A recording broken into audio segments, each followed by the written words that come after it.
नाजरीन, ये वो दरे रावी है जो कि ज़माने में पाकिस्तान के सबसे बड़े दरियाओं में शुमार हुआ करता था। अब ये दरिया रावी सूख चुका है, बिल्कुल पानी न होने के बराबर है। ये उसका मनाजिर हम आपको दिखा रहे हैं। सब रकबे के हिसाब से सबसे बड़ा दरिया रावी अब पानी यहाँ न होने के बराबर है। अगर ये आपको नज़र भी आ रहा है, ये सिर्फ भैंसों के पेशाब हैं।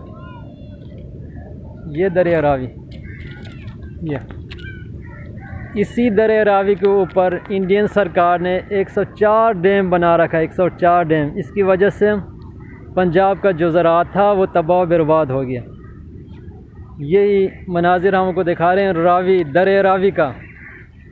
आसपास तजावुज़ात ने घेर रखे हैं।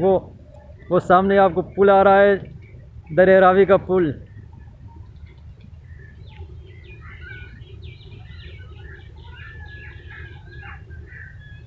ये दरिया रावी जी, ये